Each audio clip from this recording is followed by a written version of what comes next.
لا حول ولا قوة إلا بالله العلي العظيم توكلت على الحي الذي لا يموت والحمد لله الذي لم يتخذ ولدا ولم يكن له شريك في الملك ولم يكن له ولي من الذل وكبره تكبيرا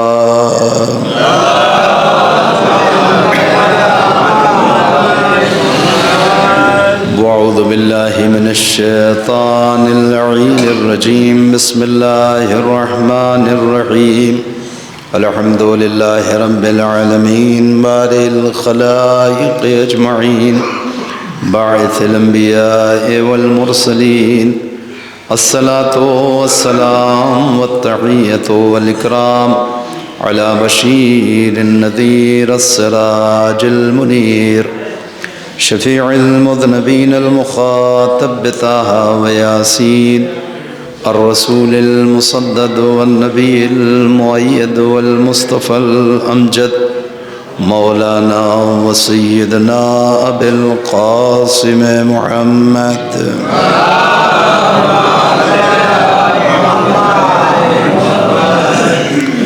وعلى آله الطيبين الطاهرين المعصومين المظلومين ولعنة الله على أعدائهم أجمعين من الآن إلى قيام يوم الدين أما بعد فقد قال الله تبارك وتعالى وقوله الحق بسم الله الرحمن الرحيم قل يا أيها الذين هادوا إن زعمتم أنكم أولياء لله من دون الناس فتمنوا الموت إن كنتم صادقين صلوات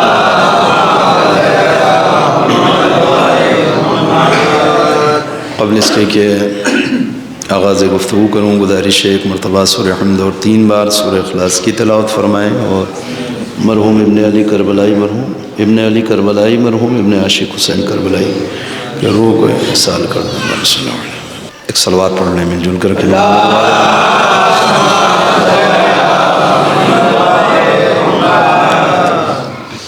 عزیزان گرامی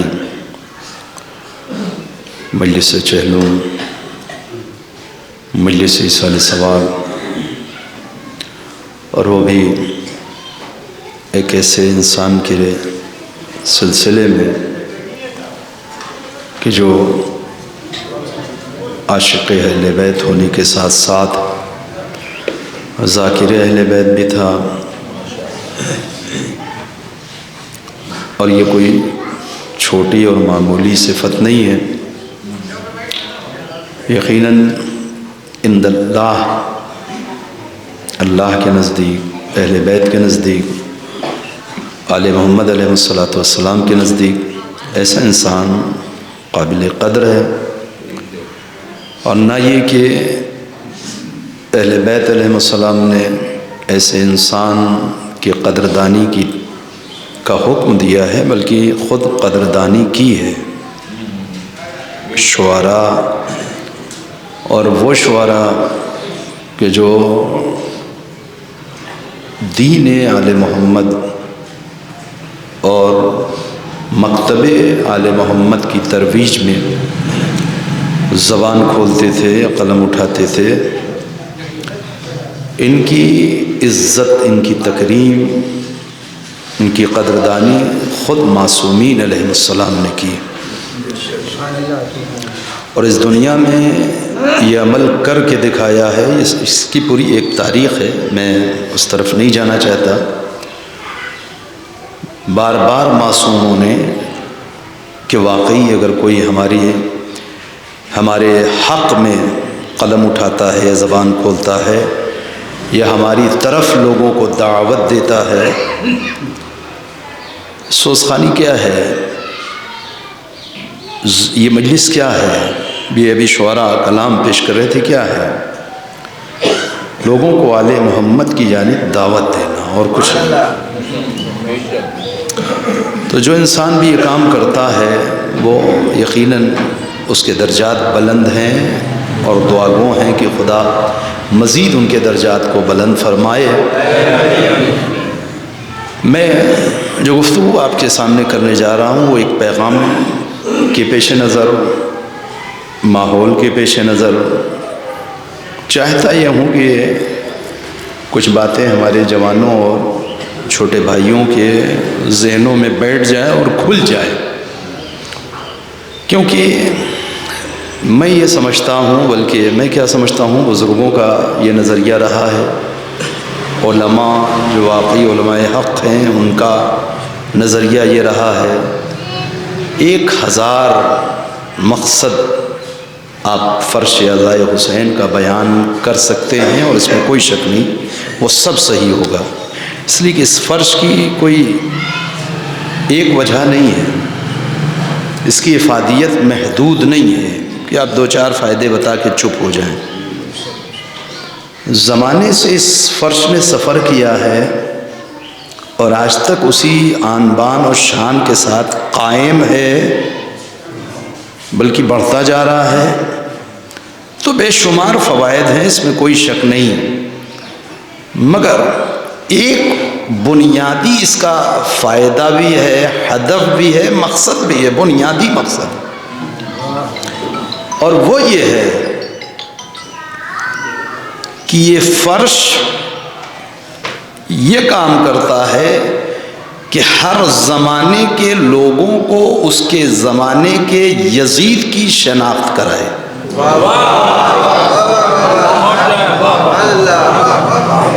اب جتنے فوائد اور جتنے مقصد بیان کر سکتے ہوں مجھے سب قبول، سب تسلیم، سب ہمارے سر آنکھوں پہ، اس سے قطعاً کوئی جھگڑا و اختلاف نہیں ہے، مگر بنیادی مقصد اس مجلس حسین یا فرش عزائے حسین کا کل بھی یہی تھا، آج بھی ہے اور کل بھی یہی رہے گا کہ لوگ اپنے زمانے کے یزید سے غافل نہ ہونے پائیں۔ ایک صلوات پڑھیں محمد و آل محمد۔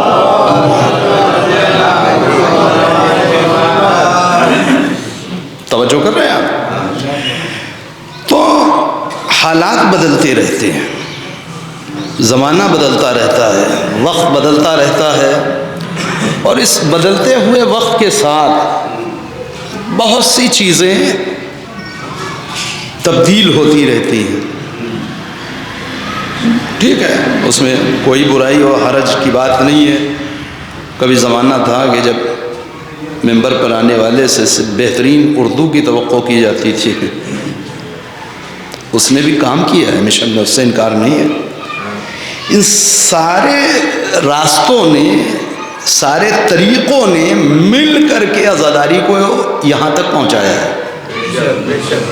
یہ جو عزاداری سید الشہداء تقریباً 1400 سال کا سفر طے کر کے آج ہمارے تک پہنچی ہے، اس میں بہت سے لوگوں کا تعاون رہا ہے، بہت سے لوگوں نے اپنے آپ کو اس کے ساتھ وقف کیا ہے، اس میں علماء رہے ہیں، ذاکرین رہے ہیں، شعراء رہے ہیں، مرثیہ خواں رہے ہیں، کلام پڑھنے والے رہے ہیں، ٹھیک ہے، اچھی مجلس سننے والے رہے ہیں جنہوں نے سفر کیا سننے کے لیے۔ عام طور سے لوگ پڑھنے کے لیے سفر کرتے ہیں، لیکن وہ کتنا قابل قدر ہے جو سننے کے لیے سفر کرتا ہے۔ اسی مجلس میں تو پڑھنے کے لیے سفر کر کے آیا ہوں نا، پتہ نہیں کتنے ایسے مومنین ہوں گے، میں شناسہ نہیں ہوں، کہ جو دور دراز سے سننے کے لیے سفر طے کر کے آئے۔ توجہ کریے گا، تو ان سب کا ایک تعاون رہا ہے اس عزا کے شمع کو ہم تک پہنچانے میں۔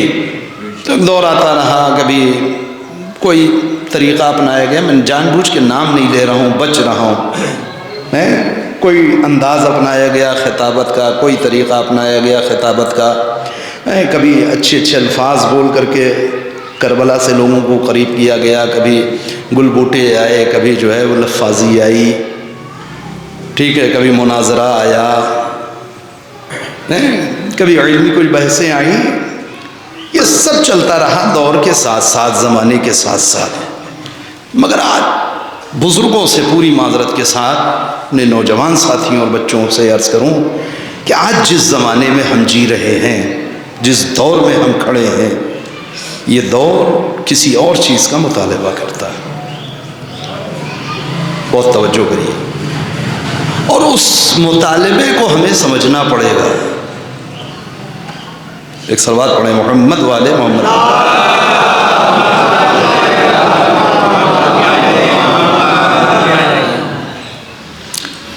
خوب، تو میں عرض کر رہا تھا کہ بہرحال ایک مرحوم کے سال ثواب میں مجلس برپا ہے. بنیادی طور پر انسان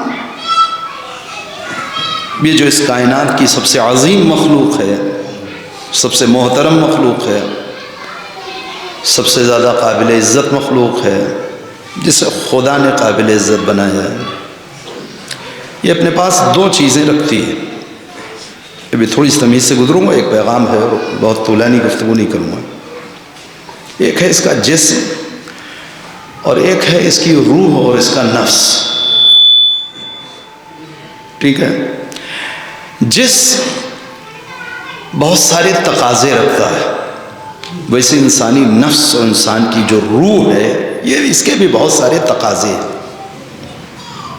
مثلا جسم کو بھوک لگتی ہے، جسم کو پیاس لگتی ہے، جسم کو تھکن کا احساس ہوتا ہے، جسم کبھی قوی ہوتا ہے، کبھی ضعیف ہوتا ہے، کبھی صحت مند ہوتا ہے، کبھی مریض ہوتا ہے. یہ سارے تقاضے انسانی جسم کے ہیں. بیعنے یہ سارے تقاضے انسانی روح کے بھی ہیں. یعنی انسان کی روح بھی کبھی بھوکی ہوتی ہے، کبھی پیاسی ہوتی ہے، کبھی صحت مند ہوتی ہے، کبھی مریض ہوتی ہے، کبھی ضعیف ہے، کبھی قوی ہے. یہ ساری حالتیں روح کے اندر بھی پیدا ہوتی ہیں. توجہ کریے گا. اور یہ کوئی لفاظی و خطابت نہیں ہے. اگر آپ حدیثوں کو کھولیں گے، روایات کو کھولیں گے، تو آپ دیکھیں گے کہ اس بات میں بے شمار حدیثیں اور روایتیں موجود ہیں. تجربے کی بنیاد پر بھی اگر اس کا آپ تجزیہ کریں گے تو جو تجربے کار افراد ہیں وہ اس بات کے قائل ہوں گے کہ ہاں روح بھی پیاسی ہوتی ہے، روح بھی بھوکی ہوتی ہے، روح کو بھی غذا چاہیے، روح کو بھی سیرابی کا سامان چاہیے، اور روح بھی اگر مریض ہوتی ہے تو علاج کی ضرورت ہے. یہ بات طے ہے. اب جو بات میں کہنے جا رہا ہوں، یہاں سے گفتگو کا آغاز کر رہا ہوں، وہ یہ ہے کہ بچے قطعاً یہ نہ سمجھیں، اور ہمارے چھوٹے بھائی، کہ ان دونوں میں مطابقت ضروری ہے. یعنی جب جسم بھوکا ہوگا تبھی روح بھوکی ہوگی، جب جسم جو ہے وہ پیاسا ہوگا تبھی روح پیاسی ہوگی، جب جسم صحت مند ہوگا تبھی روح صحت مند ہوگی، جب جسم مریض ہوگا اسی وقت روح مریض. ایسا کچھ نہیں. یہ دونوں بالکل اپوزٹ ہو سکتے ہیں، اور یہی خطرناک ہے. ایک سوال پڑھیں محمد والے.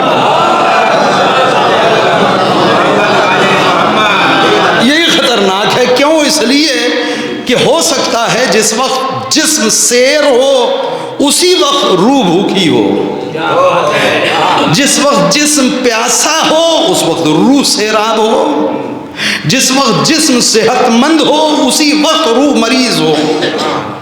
بالکل الٹا ہو سکتا ہے. توجہ کریے گا. ہو سکتا ہے کہ جس وقت جسم قوی ہو اسی وقت روح ضعیف ہو، اور یہ بھی ہو سکتا ہے کہ جس وقت جسم ضعیف ہو اسی وقت روح بڑی قوی ہو. اور ان دونوں کی مثال تاریخ نے ہمیں بتا دی. ایسے افراد بھی دکھائے جو جسم کے اعتبار سے کافی لہیم شہیم تھے، مگر روح اتنی کمزور تھی کسی ایک میدان میں ٹک نہیں پاتے تھے. دوسری طرف وہ مثال بھی ہے جہاں جسم کل 6 مہینے کا ہے مگر روح اتنی توانا ہے. صلوات پر محمد والے محمد.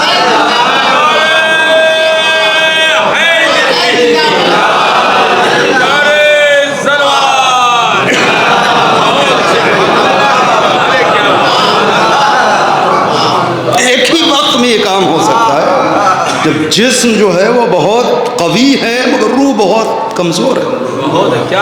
یہ بھی ہو سکتا ہے کہ جسم بہت کمزور ہے اور روح بہت قوی ہے. خطرناک کیوں کہا تھا میں نے ایسا ہے؟ اچھا میں گزارش کر لوں آپ سے شروع میں کہ تھوڑا تھوڑا چاہیں تو تشریف لے آئیں، اس لیے کہ اب مومنین آ رہے ہیں، میں دیکھ رہا ہوں بیچ میں تقریباً جگہ ہے تو مجلس چلتی رہے. ایک صلوات پڑھ لیں محمد والے محمد کے اوپر تھوڑا سا، ایک اور صلوات پڑھ لیں محمد والے.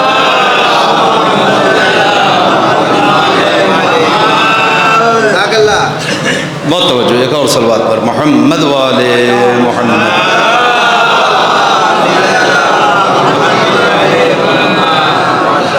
بہت توجہ کریے. خطرناک اس لیے ہے کہ اگر یہ دونوں میں مطابقت پائی جائے وقت کے اعتبار سے تو اس کی شناخت بہت آسان ہو جائے. جب ہم دیکھیں کہ آدمی ہٹا کٹا ہے، مضبوط ہے، تو روح بھی مضبوط ہوگی ہی ہوگی. جسم لاغر ہے تو روح بھی اس کی لاغر ہوگی، شناخت آسان ہو جائے. لیکن خطرناک اس لیے کہ یہ دونوں بالکل 90 ڈگری اپوزٹ چلتے ہیں، کچھ کا کچھ نکلتا ہے. کمزور آدمی روح کے اعتبار سے قوی، اور قوی اور مضبوط آدمی ویٹ لفٹر روح کے اعتبار سے بالکل کئی کمزور. جسم صحت مند، روح مریض. آپ یقین جانیں جیسے انسانی جسم کی بیماریوں کی کوئی لسٹ نہیں مرتب ہو سکتی، ویسے ہی روح کی بیماریوں کی کوئی لسٹ مرتب نہیں ہو سکتی. بے انتہا بیماریاں انسان کی روح میں، ٹھیک ہے. لیکن ان ساری بیماریوں میں ایک لفظ بھی داخل نہیں کر رہا ہوں اپنی بحث میں. ہر وہ بات کہ جس سے مجھے آگے کام لینا ہے، لہذا کوشش کریں کوئی لفظ کوئی جملہ مس نہ ہو. توجہ کریے. ان بیماریوں میں کچھ بیماری ایسی ہیں کہ جو الامراض ہے. بزرگان بیٹھے کہیں گے کہ الامراض تو معدہ ہے، وہ ٹھیک ہے، معدہ الامراض ہے، لیکن کچھ بیماریاں بھی الامراض ہیں. یعنی ایک ہی بیماری کے بطن سے بہت سی بیماریاں جنم لیتی ہیں. یہ بیماریاں بہت خطرناک ہوتی ہیں، ہے نا. مثلا جسم کی بیماریوں میں بیماری ہے جیسے شوگر، ایک مرض ہے نا، اور بالکل عام ہے. بظاہر دیکھنے میں ایک بیماری ہے، مگر آپ ڈاکٹر حضرات سے پوچھیں، اور تو پوچھنے کی ضرورت نہیں، اتنے تجربے کار لوگ بیٹھے ہوئے ہیں. ہر تیسرے آدمی کے پاس شوگر ہے نا. تو ہر آدمی کے جسم میں اتنی شکر ہے. اور اس دور میں بھی جس کے پاس شکر نہیں ہے اس کے لیے شکر ہے. ایک صلوات پڑھیں محمد والے.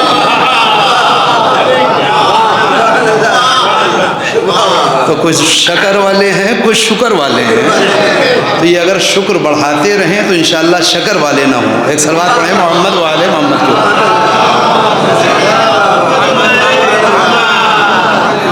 تو ہر تیسرے آدمی کے پاس شوگر کی بیماری ہے.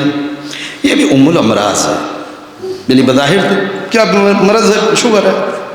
لیکن اسی ایک شوگر کے بطن سے بہت ساری بیماریاں پیدا ہوتی ہیں. مثلا کڈنی اسی سے چلی جائے گی، خدا نہ کرے ہارٹ کی بیماری اس سے پیدا ہوگی، یادداشت کمزور ہو جائے گی، ٹھیک ہے. بہت ساری اور بیماریاں جو بڑی بڑی پیدا ہوتی ہیں شوگر سے پیدا ہو رہی ہیں. کیا روح کی بیماریوں میں ایسی کوئی بیماری خطرناک ہے کہ جو الامراض ہو؟ ایک بیماری بظاہر ہو اور اس سے بہت سی بیماریاں پیدا ہوں. ایک اس میں یہ شوگر والی کوالٹی بھی، جیسے شوگر عام ہے ویسے یہ بھی عام ہے. ہر دوسرے تیسرے آدمی کو شوگر ہے، ویسے ہی ہر دوسرے تیسرے آدمی کو یہ بیماری ہے، روح کی بیماری. اور ہلکی پھلکی بیماری نہیں ہے. اور میں یہ ذمہ داری سے کہہ رہا ہوں، قطعاً اس میں کوئی وہ نہیں ہے، بڑائی کا احساس بزرگوں سے معذرت میں نے کر لی ہے، پھر کر لیتا ہوں نوجوان ساتھیوں سے. اگر ابھی میں کہہ دوں کہ روح کی بیماریوں کی فہرست بنائی ہے تو اب واقعاً بہت ساری بیماریاں لکھ دیں گے. مگر یہ اتنی عام بیماری ہے ادھر آپ کی توجہ بھی نہیں جائے گی. آپ سنیں عام یہ بھی کوئی بیماری ہے لیکن اتنی خطرناک بیماری ہے. کیوں کہہ رہا ہوں خطرناک؟ کہ تنہا یہی ایک بیماری جہنم پہنچانے کے لیے کافی ہے. جہنم میں پہنچانے کے لیے کافی ہے یہ بیماری، ایک بیماری روح کی. یہ کون سی بیماری ہے؟ بہت توجہ کریے گا. روح کی بیماری کون کون سی ہے؟ جھوٹ بولنا روح کی بیماری، غیبت کرنا روح کی بیماری، چغل خوری روح کی بیماری، حسد کرنا روح کی بیماری ہے. یہ ساری روحانی بیماریاں ہیں نا. مگر ان ساری بیماریوں میں جو سب سے خطرناک بیماری ہے وہ کیا ہے؟ کون سی بیماری ہے؟ ایک ہنٹ دے دوں، یہ جتنا میں نے گنایا ہے اس میں سے کوئی نہیں ہے، کوئی اور بیماری ہے. روح کی جو سب سے خطرناک بیماری ہے اس کا نام ہے غفلت.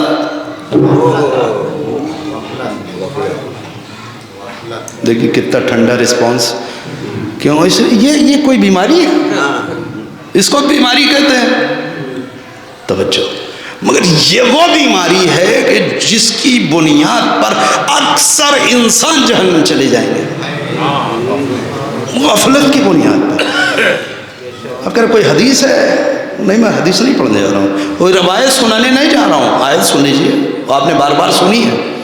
بسم اللہ الرحمن الرحیم. خدا لقد ذرانا لجہنم کثیرا من الجن والانس لهم قلوب لا يفقهون بها ولهم اعین لا يبصرون بها ولهم آذان لا يسمعون بها اولئک کالانعام بل هم اضل. ہم اکثریت کو، انسان اور جنات کی اکثریت کو جہنم میں ڈال دیں گے. اکثریت کسے کہتے ہیں؟ 50% سے زیادہ ہو جائے، 51% سے اوپر. ہم جنات اور انسان کی اکثریت کو جہنم میں ڈال دیں گے. کیوں بھائی؟ وجہ کا وجہ سن لو. لہم قلوب لا یفقہون بها، ان کو ہم نے حق و باطل سمجھنے والی قوت دی ہے. قلب یہ پہچانتے نہیں. وَلَهُمْ عَيُنٌ لَا يُبْصِرُونَ بِهَا، ہم نے دیکھنے والی آنکھ دی ہے، دیکھتے نہیں. لَهُمْ آذَانٌ لَا يَسْمَعُونَ بِهَا، ہم نے سننے والا کان دیا ہے، یہ سنتے نہیں. اور جب یہ سب ہو کر کے استعمال نہیں کرتے تو اولئک کالانعام، پھر یہ جانور ہیں. بل ہم اضل، بلکہ جانور سے بدتر ہیں. مالک ایسا ہوا کیوں کہ دل ہے نہیں سمجھ رہا، آنکھ ہے نہیں دیکھ رہا، کان ہے نہیں سن رہا. اب جملہ سنے، کہتا اولئک هم الغافلون. کیونکہ یہ سارے لوگ اصل میں غافل لوگ تھے. سلوات پڑھیں محمد والے محمد.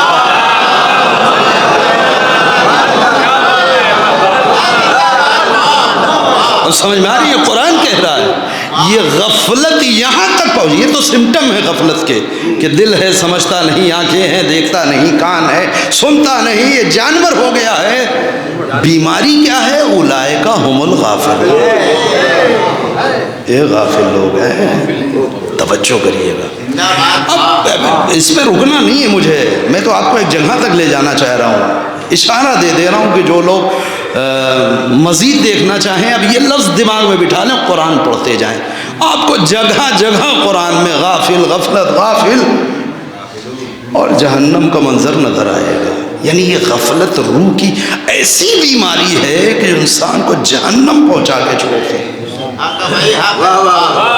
جو کریے گا یہ روح کی بیماری. امیر المومنین حضرت علی ابن ابی طالب علیہ السلام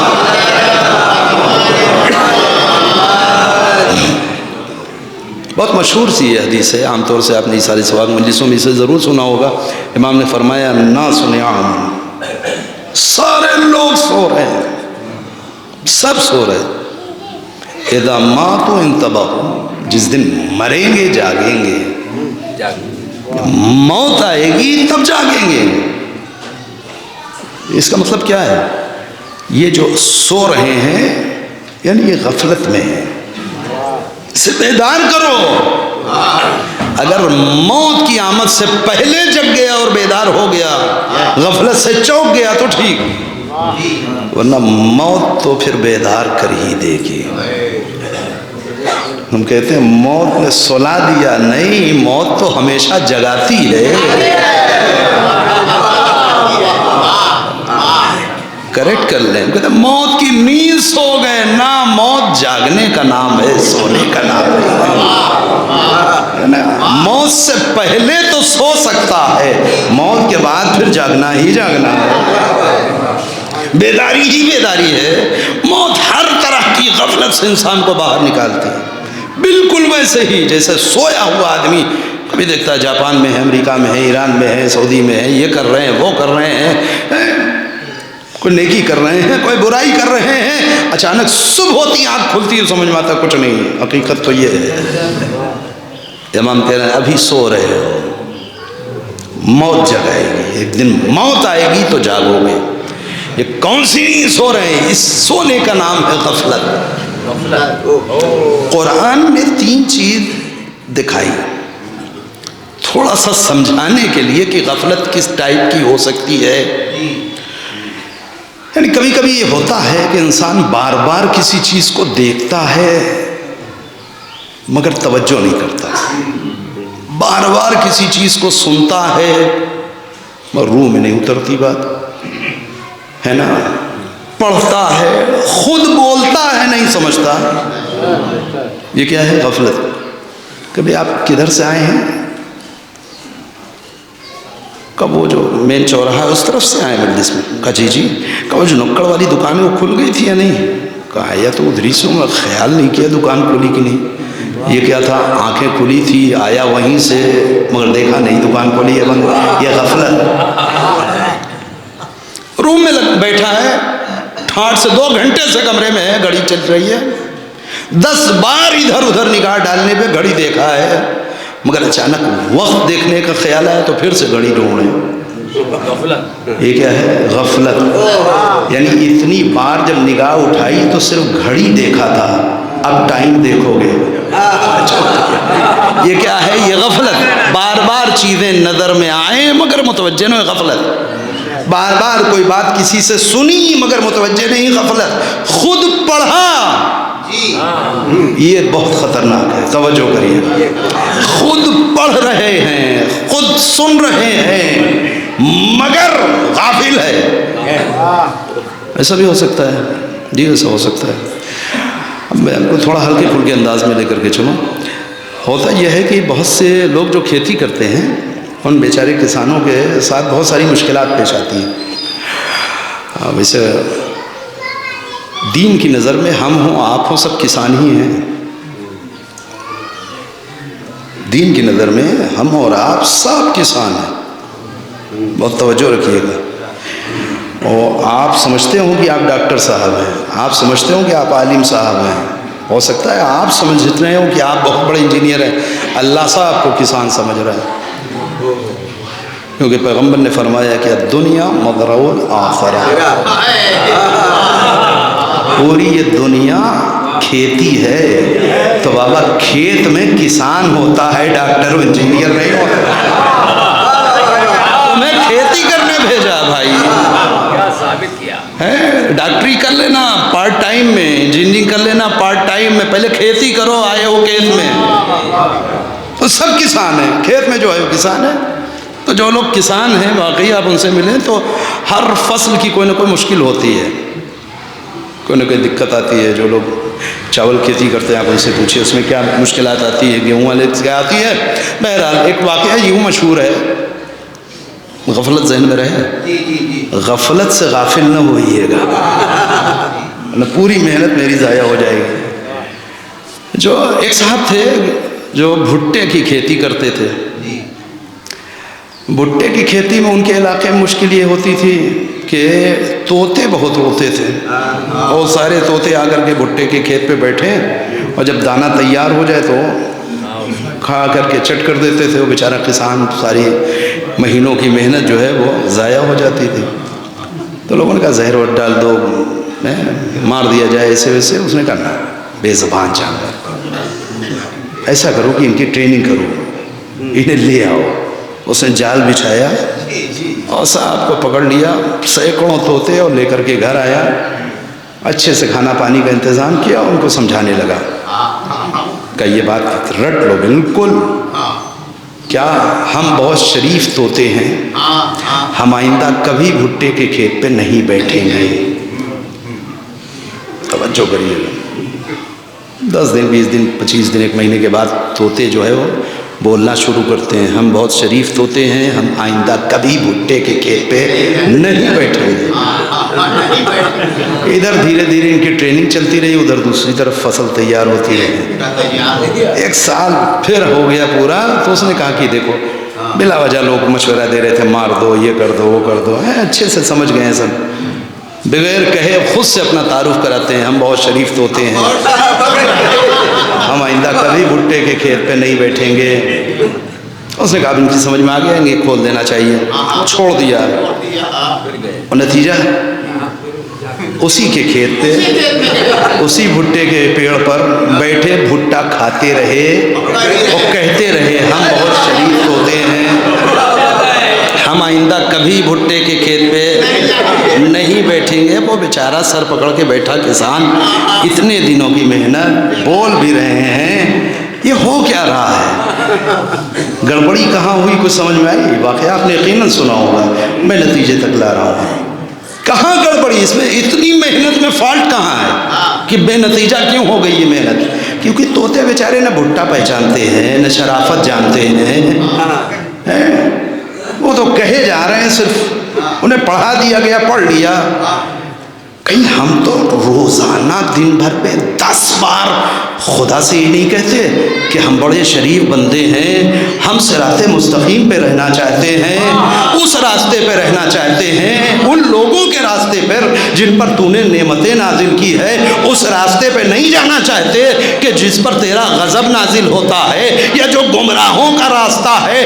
1-2 بار نہیں، دن بھر میں 10 بار خدا سے کہتے ہیں کہ ہم بہت شریف بندے ہیں، ہم اس راستے پہ رہنا چاہتے ہیں، اس پہ نہیں جانا چاہتے، مگر تجربہ گواہ ہے مصلی چھوڑ کے اسی راستے پہ جاتا ہے کہ جو نگاہ خدا میں مغضوب راستہ ہے۔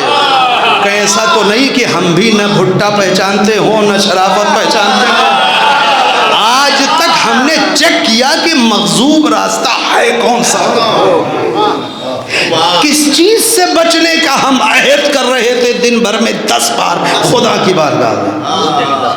مغضوب راستے پہ نہیں جائیں گے، مغضوب راستے پہ نہیں، وہ راستہ جس پر تجھے غضب آ جائے نا، گمراہوں کا راستہ نہیں۔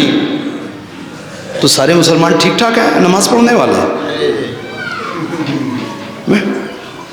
جتنے نماز پڑھ رہے ہیں سب صحیح ہے، ان میں کوئی بھٹے کھیت پہ نہیں بیٹھا ہے، نہیں بیٹھا ہے؟ تو باپا کہہ رہا تھا، ابھی کہہ کے آیا، صبح دوپہر کو پھر کہے گا، رات کو پھر کہے گا، وہ بیٹھا بھٹے کے کھیت پہ ہے۔ دقت کہاں ہے؟ غفلت، غافل، بول رہا ہے مگر غافل، پڑھ رہا ہے مگر غافل۔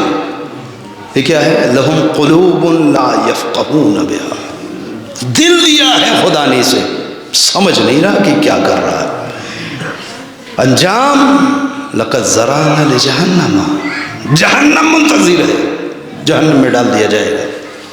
خوب بات یہاں تک آ گئی ہے، اب جس اصل بحث تک لانا چاہ رہا ہوں، جو آیت میں نے آپ کے سامنے پڑھی ہے قرآن مجید کی، تقریباً لوگوں کو یاد ہے نا، مجلس چونکہ موت کی بھی ہے، ایک لفظ صرف سہارا بناتے ہوئے بات لے کر کے آ رہا ہوں۔ انہی روح کی بیماریوں میں اور بھی بہت ساری بیماریاں ہیں، لیکن جو خطرناک ہیں، جو مل جائیں تو کتنی خطرناک ہوتی ہیں۔ ایک بیماری ہے، موضوع سے نہیں ہٹوں گا، پیغام تک جائے گا، لیکن یہ درمیان کے مقدمے۔ ایک اور بیماری ہے جس کا نام ہے غرور، تکبر، بدترین بیماری روح کی، خدا نہ کرے کسی کے اندر پیدا ہو جائے۔ ایک بیماری ہے عجب، تقریباً دونوں ملتی جلتی ہیں مگر تھوڑا سا فرق ہے دونوں میں۔ کیا ہے غرور؟ کیا ہے غرور؟ کیا ہے غرور؟ ہے اپنے آپ کو کسی حوالے سے دوسرے کے سامنے بڑا ظاہر کرنا، لباس کے اعتبار سے، مکان کے اعتبار سے، گاڑی کے اعتبار سے، کاروبار کے اعتبار سے، خاندان کے اعتبار سے، اولاد کے اعتبار سے، کسی اعتبار سے کسی کے سامنے ذرا سا کرنا کہ میں بہتر ہوں، یہ غرور ہے نا۔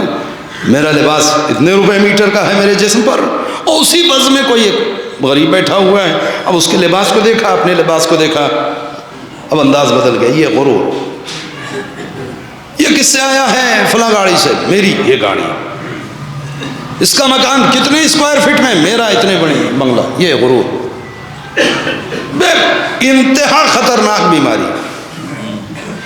لیکن اسی سے ملتی جلتی ایک بیماری اور ہے جس کا نام ہے عجب، عین جیم بے۔ عجب کا ترجمہ جو کیا جاتا ہے اردو میں وہ ہے خود پسندی۔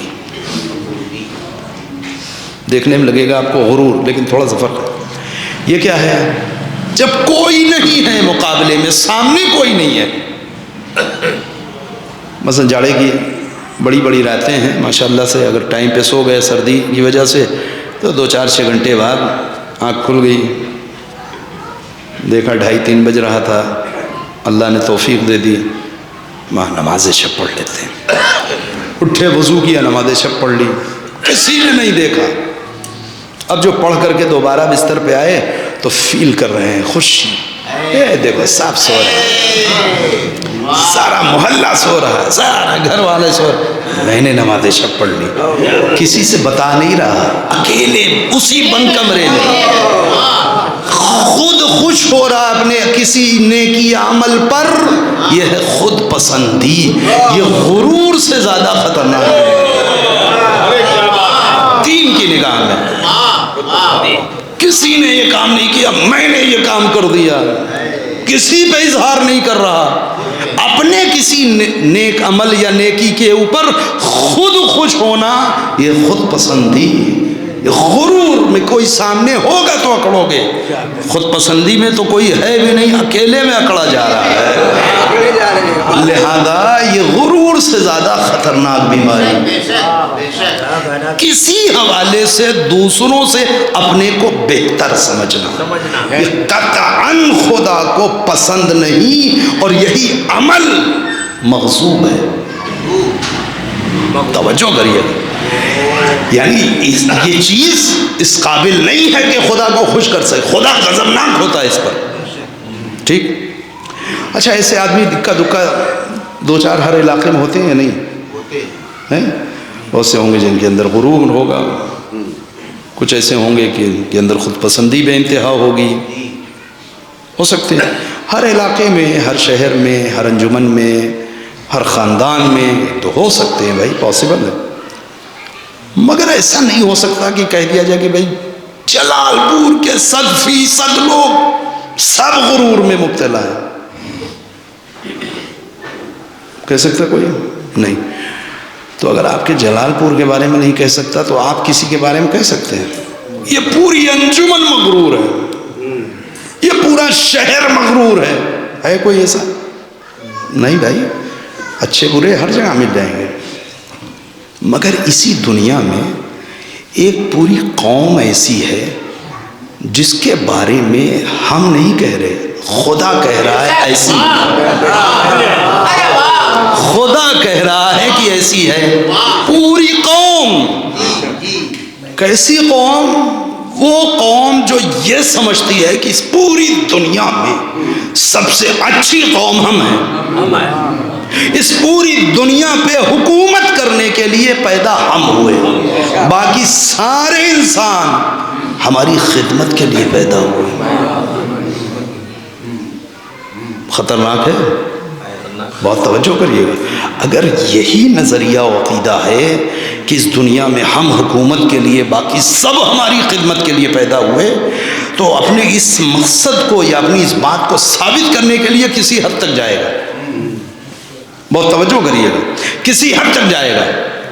اور ہم اللہ کے محبوب بندے ہیں، ہم اللہ کے ولی ہیں، اللہ کے دوست ہیں، اللہ کے محبوب ہیں، اللہ کی طرف سے حکومت کا حق رکھتے ہیں۔ آپ یہ کہہ سکتے ہیں کہ یہ سارے ترجمے کہاں سے کر لیے آپ نے؟ کہاں سے کیے ترجمہ؟ آیت آ رہی ہے، بسم اللہ الرحمن الرحیم، قل، بہت توجہ کریے گا، اے میرے پیغمبر آپ کہہ دیجئے، آپ کہیے کیا، یا ایھا الذین ہادو، اے یہودیو، قل، اے میرے پیغمبر آپ کہیے، یا ایھا الذین ہادو، اے یہودیو، ان زعمتم انکم اولیاء للہ من دون الناس، اگر تمہارا یہ گمان ہے کہ اس دنیا پہ حکومت کا حق تم رکھتے ہو، اللہ کے محبوب بندے تم ہو، اللہ کے دوست تم ہو،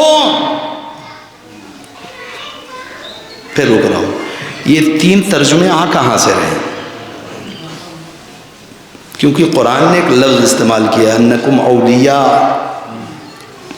اور قرآن ان کو نہیں کہہ رہا ہے، ان کا گمان یہ ہے کہ یہ اولیاء میں ہے۔ اولیاء کا صحیح ترجمہ کیا ہوگا؟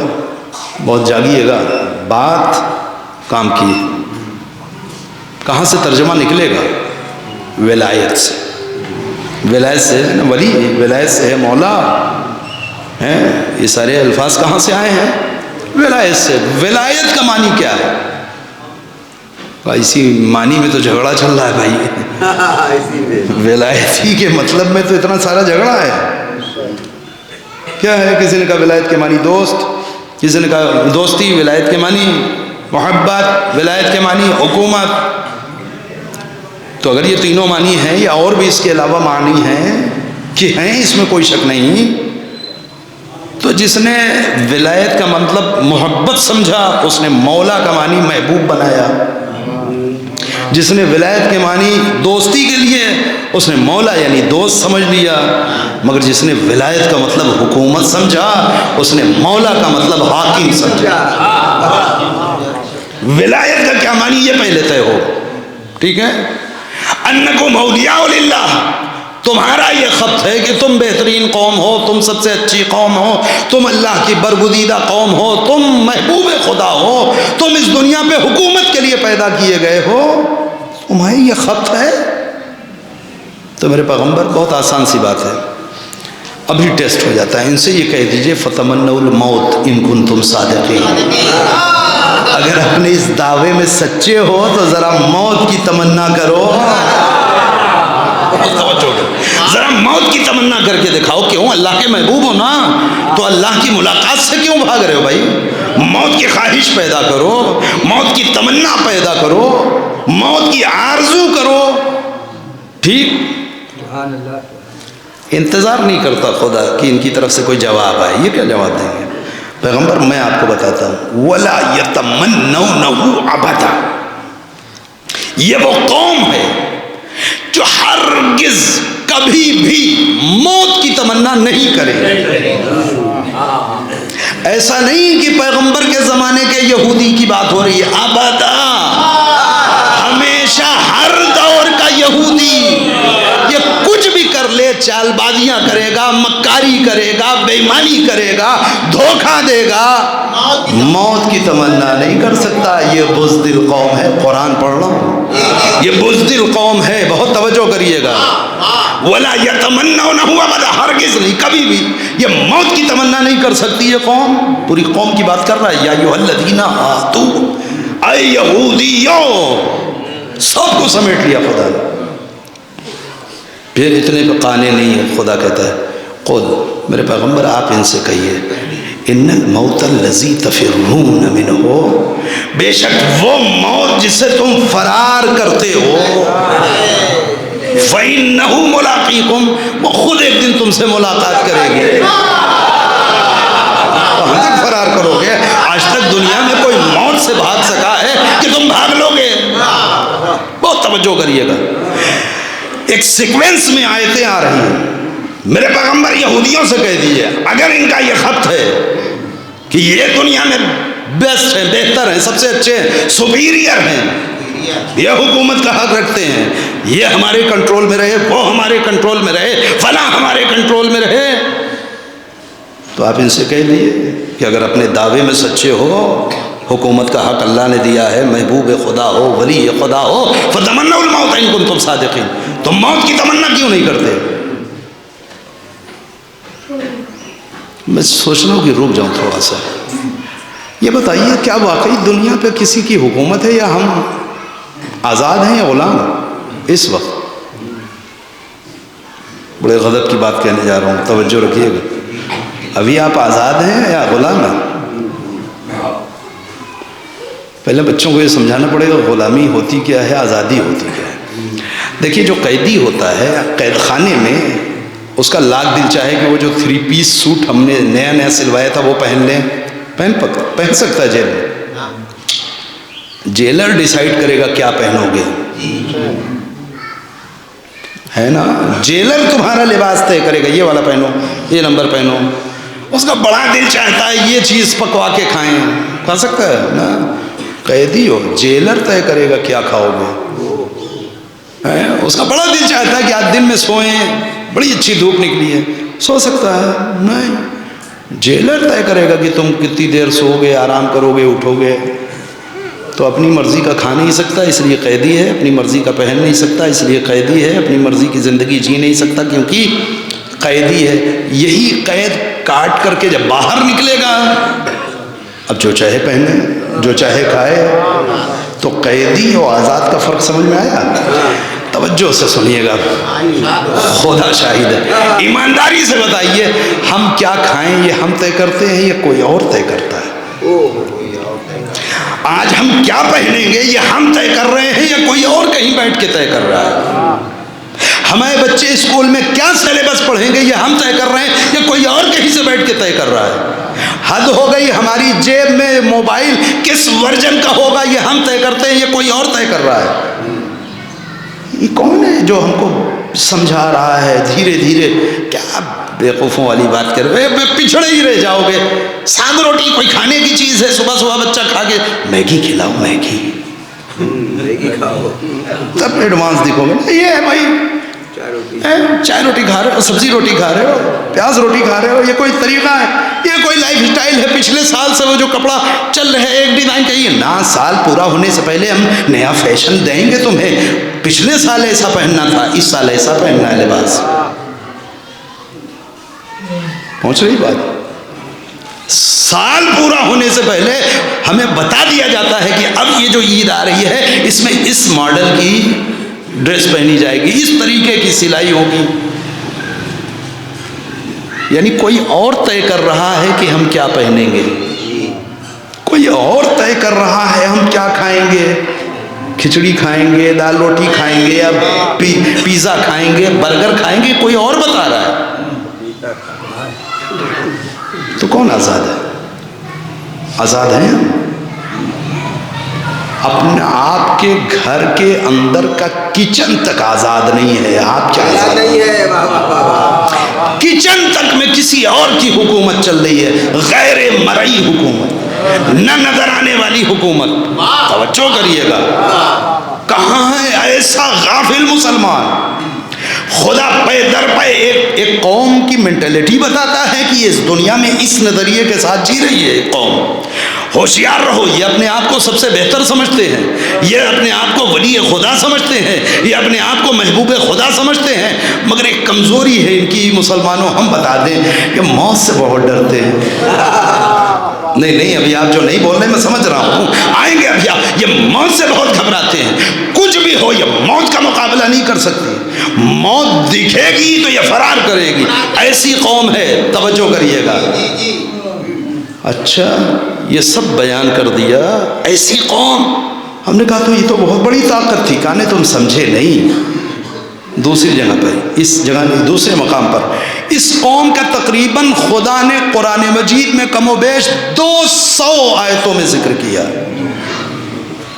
قوم عاد کا تذکرہ چند آیتوں میں، قوم سمود کا تذکرہ چند آیتوں میں، قوم جناب ابراہیم کا تذکرہ چند آیتوں میں، قوم جناب عیسیٰ کا چند آیتوں میں، چند مقامات کے اوپر. کوئی وجہ ہے؟ خدا مذاق کر رہا ہے کوئی؟ ہماری ہدایت کی کتاب، اس میں ایک قوم کا تذکرہ 200 آیتوں میں. جگہ جگہ بنی اسرائیل یہود، بنی اسرائیل یہود. کیا مطلب اس کا؟ توجہ کریے، کہیں بھٹے کے کھیت پہ بیٹھے ہم طوطے تو نہیں ہیں؟ توجہ کریں۔ خوب یہ بیان کر دیا کہ تم نے اس قوم کو کہاں پہچانا؟ دوسرے مقام پہ کہتا ہے کہ سنو، یہ جب بھی حملہ کریں گے یا لڑنے کے لیے آئیں گے تو کسی دیوار کی پشت سے لڑیں گے۔ یہ ان کی صفت قرآن کی ہے، قرآن کی بیان کرنی ہے۔ کبھی مقابلہ نہیں کر سکتے، یا کسی اور کی پشت کے پیچھے کھڑے ہوں گے یا دیوار کے پیچھے کھڑے ہوں گے، موت کے سامنے نہیں آ سکتی۔ یہ بزدل قوم ہے۔ خدا جگہ جگہ کیوں مسلمانوں کو اس قوم کی کیفیت بتا رہا ہے؟ مطلب آج کے زمانے کے اعتبار سے ترجمہ کر دو ان آیات کا، آج یہ ترجمہ ہوگا کہ بزدل قوم ہے، یہ میزائل سے حملہ کر سکتی ہے، یہ بم برسا سکتی ہے، نہیں، یہ ہاسپٹل کے اوپر حملہ کر سکتی ہے، یہ کالج پہ حملہ کر سکتی ہے، یہ مرد میدان نہیں ہے، یہ فوج کا مقابلہ نہیں کر سکتی، سامنے آ کے جنگ نہیں لڑ سکتی، یہ پیسہ خرچ کر کے بھاڑے کے سپاہی ملکوں سے خرید کر کے تب غازہ میں اترے گی، خود نہیں جا سکتی۔ بزدل قوم ہے۔ ایک سیکوینس سے آیتیں آ رہی ہیں اور اس کے بعد مسلمانوں سے خطاب کرتا ہے فوراً مک کر کے، یا ایھا الذین آمنوا اذا نودی للصلاۃ من یوم الجمعہ فاسعوا الی ذکر اللہ وذروا البیع۔ ہم ہی نے کہا تھا تجارت بہت اچھی چیز، ہم ہی نے کہا تھا کسب و کار بہت اچھی چیز، ہم ہی نے کہا تھا حلال رزق کمانا عبادت، مگر دیکھو ہم ہی کہہ رہے ہیں جب جمعے کے دن آواز دی جائے نا تو تجارت چھوڑ دو، کاروبار چھوڑ دو، شٹر گرا دو، اٹھو دوڑو آؤ مسجد میں نماز کے لیے اکٹھا ہو جاؤ۔ ہم نے دکان بند کر دی، اٹھے نہا دھو کے تیار ہوئے، آ کر کے مسجد میں کھڑے ہو گئے۔ دیکھیں بھائی کیا ہوتا ہے، اللہ نے کاروبار چھوڑا کے بلایا ہے، سب چھوڑ چھاڑ کے آگے کھڑے ہو گئے۔ مولوی صاحب نے پڑھنا شروع کیا، یا ایھا الذین ھادوا ان زعمتم انکم اولیاء للہ من دون الناس وغیرہ وغیرہ، قل ان الموت الذی تفرون منہ فانہ ملاقیکم۔ سن لیا، اچھا یہودیوں کے بارے میں، جاؤ ٹھیک ہے، ضرورت نہیں آن پڑی، پھر چلی جاؤ اپنی دکان پہ کاروبار کرو۔ اگلا جمعہ آیا، پھر کہتا ہے کہ دیکھو دکان بند کرو، کاروبار چھوڑو، دوڑو، نماز کے لیے بلایا گیا، ہم دوڑ کے آئے کہ دیکھیں اس بار کیا بتاتے ہیں۔ پھر مولوی صاحب نے پڑھنا شروع کیا، یا ایھا الذین ھادوا ان زعمتم انکم اولیاء للہ من دون الناس فتمنوا الموت ان کنتم صادقین ولا یتمنونہ ابدا۔ 2 جمعہ، 3 جمعہ، 4 جمعہ، کسی مہینے 5 جمعہ ہے، توجہ کریے گا، اور کبھی کبھی تو بدھ کو بھی کوئی مذاق ہے، یہ ہو کیا رہا ہے؟ پروردگار اتنا اہم بزنس ڈیل کرنے جا رہے تھے، تو نے کہا چھوڑو آؤ، آ گئے۔ ایک بار بات بتا دی، 2 بار 3 بار 4 بار، کسی مہینے میں کم سے کم 4 بار تو جمعہ ہی ہے، کسی مہینے میں 5 بار بلا کر کے ساری دنیا کے مسلمانوں کو ایک جگہ اور کھڑا کر کے یہ سنایا جا رہا ہے کہ اس دنیا میں ایک ایسی قوم ہے کہ دیکھو جو سب سے بڑی تمہاری دشمن ہے، مگر گھبرانا نہیں، ہم بتاتے ہیں یہ بزدل قوم ہے، ہم بتاتے ہیں یہ موت سے فرار کرنے والی قوم ہے۔ جاگو عزیزوں، میں کچھ کہہ رہا ہوں، 1-2 بار یہ سبق خدا نے نہیں پڑھایا ہے، 1400 سال سے ہر مہینے 4 یا 5 بار آپ کو یہ سبق پڑھایا جا رہا ہے۔ نہیں، میں نے کہہ دی اپنی بات، آپ پہنچے یا نہ پہنچے۔ آج سے 3 روز پہلے جمعہ تھا نا، پوری دنیا کے 1.5 ارب مسلمانوں نے نہا دھو کر کے، لباس پہن کر کے، عطر و خوشبو لگا کے، کیونکہ کچھ اور کریں یا نہ کریں جمعہ ضرور پڑھتی ہے یہ قوم، ہے نا، آئے ہوں گے اور سب نے جمعہ پڑھا ہوگا، اور اس جمعے میں یہی پڑھا ہوگا کہ دنیا میں ایک قوم ہے جو بڑی بزدل ہے، دنیا میں ایک قوم ہے جو موت سے فرار کرتی ہے، دنیا میں ایک ایسی قوم ہے کہ جو مرد میدان نہیں ہے۔ یہ 1.5 ارب مسلمانوں نے جمعے کو پڑھا ہوگا، اگلے جمعے کو پھر پڑھیں گے، مگر کسی ایک مسلمان میں اتنی جرأت نہ پیدا ہوئی ہے۔ کیا اسلحہ لے اسلحے تمہارے پاس، ہتھیار تمہارے پاس، فوجی تمہارے پاس، طاقت تمہارے پاس، تخت تمہارے، نہ اس کے مقابلے میں بہت سپر پاور ہے، اس کے پاس آئرن ڈوم ہے، وہ موساد بہت خطرناک ایجنسی۔ ارے بابا تم تو ابھی قرآن میں پڑھ کے آئے ہو نا کہ یہ تو بزدل قوم ہے۔ 1400 سال سے تمہیں یہ سبق خاص پڑھایا جا رہا، اس کا مطلب اس کا کوئی کنیکشن ہے زبردست تمہاری زندگی سے۔ توجہ کریے گا، نہیں ڈرتے ڈرتے نالائق مسلمان حاکموں میں سے 2-4 نے جو مذمت کی حد تک زبان ہلائی بھی ہے، مجھ پوری ذمہ داری سے کہہ رہا ہوں، مجھے یقین ہے شام ہونے سے پہلے فون کر کے معافی مانگ لیا ہوگا۔ دیکھیے پریشر بہت تھا، ملک میں دباؤ بہت پڑ رہا تھا، لوگوں کو جواب دینا تھا، اس لیے ایسا کہنا پڑا، ہیں ہم آپ ہی کے ساتھ۔ یہ کیا ہو گیا بابا؟ قرآن کہہ رہا بزدل قوم ہے، تم ذرا سی ہمت کر لو، تم تھوڑا سا متحد ہو، تم ذرا سا کھڑے تو ہو۔ ہم بتاتے ہیں نا یہ بزدل ہے، ہم بتا رہے ہیں نا کہ یہ نہیں ٹک سکتے، مگر اب تم کتنے بزدل ہو گئے جو اس بزدل قوم کے مقابلے بھی اٹھ نہیں پا رہے۔ اتنے برس سے جمعہ پڑھ رہے ہو، کسی ایک جمعہ نے اثر نہیں کیا۔ لو عزیزو اتنی دیر اگر آپ نے برداشت کیا، نتیجہ لو، اب سمجھ میں آیا پیغمبر کہہ رہے تھے بغیر اہل بیت کے قرآن لوگے ہر آیت بے اثر ہوگی، ہر آیت بے اثر ہو جائے گی۔ 1400 برس سے رٹا مار رہے ہو نا، ایک آیت بھی اگر اثر دکھاتی تو وہ جرأت پیدا ہوتی،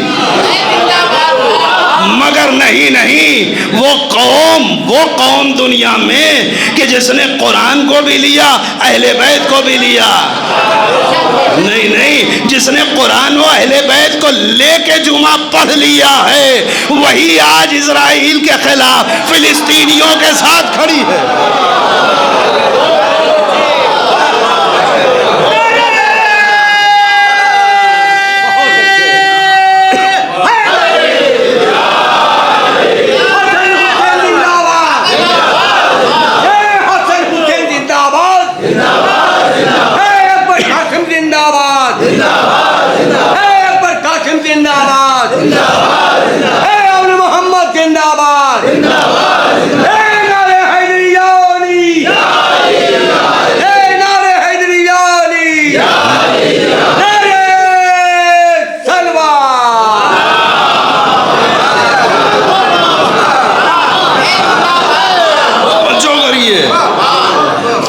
جس نے ایک سلیقے کا جمعہ پڑھ لیا ہے وہ فلسطینیوں کا سینہ سپر ہے، اسلحے وہ دے رہا ہے، ٹریننگ وہ دے رہا ہے، خرچہ وہ دے رہا ہے، میزائل وہ دے رہا ہے، جرات وہ دے رہا ہے۔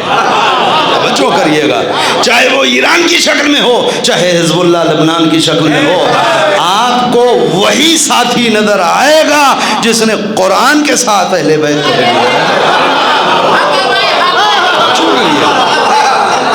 کیا رشتہ ہے؟ میں نے ختم کر دیا، میرے گفتگو میرے خیال طولانی ہو گئی، جلدی سے نتیجہ، کوئی رشتہ کوئی کنیکشن جمعے سے اس قوم کا ہے؟ خدا مذاق نہیں کرتا، خدا مذاق نہیں کرتا، خدا خطیب نہیں ہے کہ ایک ہی بات بار بار اس کے پاس میٹر کی کمی نہیں ہے کہ وہی چیز چل رہی ہے۔ مہینے میں 4 5 بار آپ کو ایک سبق پڑھا رہا ہے، کوئی وجہ ہے؟ کچھ نہیں، پورا سورہ جمعہ نچوڑیے، اس پیغام کے علاوہ کچھ نہیں ہے۔ شروع میں چند آیتیں ہیں، اب سبھی کے یا حفظ ہے، میں وقت نہیں لینا چاہ رہا، شروع میں چند آیتیں حمد و ثناء پروردگار کی، کہ جو ایک طریقہ ہے، یسبح للہ ما فی السماوات و ما فی الارض الملک القدوس، اور اس کے بعد سیدھے ڈائریکٹ گفتگو یہودیوں کی شروع کر دیتا ہے۔ مثل الذین حملوا التوراة ثم لم يحملوها كمثل الحمار يحمل اسفارا بئس مثل القوم الذین کذبوا۔ کہاں سے شروع؟ اچانک مسلمانوں کو بلایا عبادت کے لیے اور ان کو یہودیوں کا تذکرہ، لگاتار یہودیوں کی بات کرتا ہے. پھر بیچ میں مسلمانوں سے خطاب, کاروبار چھوڑو, بزنس چھوڑو, یہ چھوڑو, وہ چھوڑو, آؤ جمعے کے لیے. آ گئے. کیا کریں گے؟ سنو یہودیوں کے بارے میں, توجہ کریے گا, مذاق نہیں کر رہا ہوں میں. غافل انسان یہی ہوتا ہے. 1400 برس سے ایک عمل کر رہا ہے, ہوش میں نہیں کہہ رہا ہے. اب سمجھ میں آیا خدا کہہ رہا ہے لَقَدْ ذَرَأْنَا لِجَهَنَّمَ. اور سمجھو کیوں یہ غفلت جہنم تک پہنچا سکتا ہے, کیسے جہنم تک لے جائے گی یہ غفلت. سمجھو تم کتنے غافل جی رہے ہو, یہ سمجھو تم. ہم نے تمہیں طاقت دی ہے, تمہیں محتاج نہیں بنایا, مگر اس کے باوجود قیام سے گھبراتے ہو. توجہ کریے. میں بہت اس علاقے میں تو پہلی بار آیا ہوں, مگر جلال پور کے بعض دوسرے علاقوں میں کافی پہلے آ چکا ہوں, گفتگو کی ہے, مجھے یہ اندازہ ہے بافہم مجمع ہے. اب اتنا وقت نہیں ہے کہ وضاحت میں جاؤں, اب لفظوں میں ایک دو باتیں جلدی سے سن لیجیے. قیام سے گھبراتے ہو تم مسلمانوں, تمہاری یہ حالت ہے. آخر کر دیتا ہے اپنی پوری گفتگو کو دو باتوں کے اوپر. کہتا تم جو اٹھ نہیں رہے ہو نا, ہم سمجھ رہے ہیں مشکل کیا ہے. پیغمبر کا زمانہ دکھا کر کے گفتگو کرتا ہے. پیغمبر یہ سنیے کہ وَإِذَا رَأَوْا تِجَارَةً أَوْ لَهْوًا انفضوا إِلَيْهِ وَتَرَكُوكَ قَائِمًا. یہ وہ قوم ہے پیغمبر. کون سی قوم؟ یہودی نہیں ہے, مسلمان.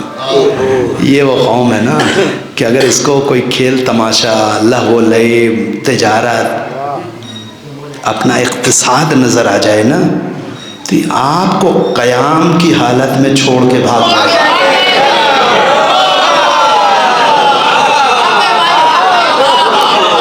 آپ کو حالت قیام میں چھوڑ دے گی. بہت توجہ کریے گا. اس کو اس ایک واقعے سے جوڑ کے اگر آپ بیٹھے رہیں گے تو آپ نے قرآن کے ساتھ انصاف نہیں کیا. قرآن ہر زمانے میں اس زمانے کی بات کرتا ہے, ماضی کی بات نہیں کرتا. توجہ کریے گا. اگر جس دن ماضی کی گفتگو شروع کرے گا قرآن پرانا ہو جائے گا. قرآن نیا اس لیے ہے کہ ہر عہد میں اس زمانے کی بات کرتا ہے. توجہ کریے گا. بات چونکہ اس عہد میں کرنی تھی, پیغام آج تک کے مسلمانوں کو دینا تھا. کیوں ڈرے بیٹھے ہو اسرائیل سے؟ اسی لیے نا, تجارت کو خطرہ ہو جائے گا, غدی کو خطرہ ہو جائے گا, عیش و آرام کو خطرہ ہو جائے گا. یہ تو ہم اپنے نبی کو پہلے ہی بتا چکے ہیں. یہ جو قیام سے فرار کر رہے ہیں یہ ان کا اقتصادی مسئلہ ہے, لیکن انہیں اتنا اعتبار نہیں کہ واللہ خیر الرازقین. صلوات پڑھیں محمد و آلِ محمد.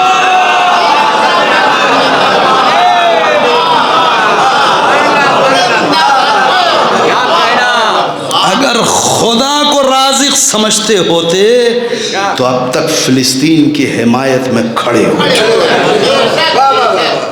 اب تک غازہ کے مظلوموں کی چیخ تمہاری نیند چھین چکی ہوتی. اب تک غازہ کی سرخ زمین تمہیں شہادت کے جذبے سے سرشار کر چکی ہوتی, مگر یہ جو بے غیرتی کی چادر تانے ہوئے, غفلت کی نیند سو رہے ہو نا, آؤ لقد ذرأنا لجہنم کثیر من الجن. تم سمجھتے تمہاری نمازیں تمہیں بچائیں گی؟ یہ نماز ہے. تمہارا خادم الحرمین ہونا تمہیں بچائے گا. تمہارا یہ زمزم کی آمدنی پہ پلنا بچائے گا. تمہاری عیاشیاں تمہیں بچائیں گی. آؤ ہم تمہیں بتاتے ہیں. یہ وہ پوائنٹ تھا جس کے لیے میں نے اتنے برس سے تم کو آمادہ کیا تھا. اب تک تو نسلیں کھڑی ہونا چاہیے تھی. کیا رشتہ ہے اس کا؟ کچھ تو رشتہ ہے. میں یہ کہہ رہا تھا جمعے کے دن اس یہودی قوم کا, نہیں جاؤں گا وہاں تک, پوری گفتگو پھیل جائے گی. بھائی اتنا سمجھ لیے کچھ رشتہ ہے, اور یہ رشتہ اگر نہ ہوتا تو رہبر بزرگوار, رہبر کبیر حضرت آیت اللہ ہے امام خمینی رضوان اللہ نے بیت المقدس کی آزادی اور یہودیوں کے فرار کے لیے رمضان المبارک کا آخری جمعہ نہ چنا ہوتا، رمضان المبارک کا آخری جمعہ یوم القدس اس قوم سے فائنل فائٹ وار، اٹھو کھڑے ہو، احتجاج کرنے کا سلیقہ سیکھو، قیام کرنے کا طریقہ سیکھو. کیوں بھیا؟ کہ یہ تو ہر جمعہ تمہیں یہ اس ٹریننگ کی طرف لے کے آتا ہے، مگر عام دنوں میں عیاشی زیادہ کرتے ہو نا، اثر نہیں ہوتا. چلو اب رمضان کا مہینہ آ گیا، اب تو توبہ کر لی ہوگی نا، اب تو ذرا نماز پابندی سے پڑھ رہے ہوگے، اب تو تلاوت بڑھ گئی ہوگی، اب نیکیاں کچھ بڑھ گئی ہو. رمضان میں بڑھ جاتی نا بھائی. 1 ہفتہ گزر گیا نیکیاں کرتے، 2 ہفتہ 3 ہفتہ، اب کچھ روح پاک ہو گئی ہوگی. اب ہو سکتا ہے قرآن کی آیتیں اثر دکھائیں. آخری جمعہ ہے، آؤ کھڑے ہو، کھڑے ہو، آؤ. کس کے لیے؟ بیت المقدس کی آزاد. کس سے آزاد؟ یہودیوں سے. سمجھ سکے آج تک مسلمان کہ ہو کیا رہا ہے؟ نہیں سمجھے، کیونکہ یہ غافل ہے.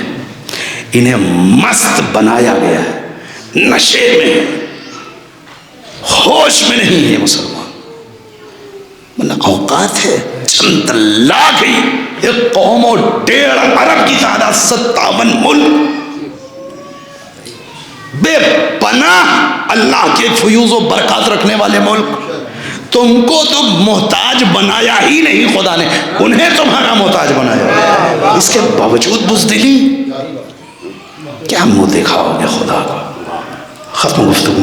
بعض اپنے لوگ پوچھنے لگے ہیں، اچھا سوال، ذہن اگر بیدار ہے تو سوال پیدا ہوگا.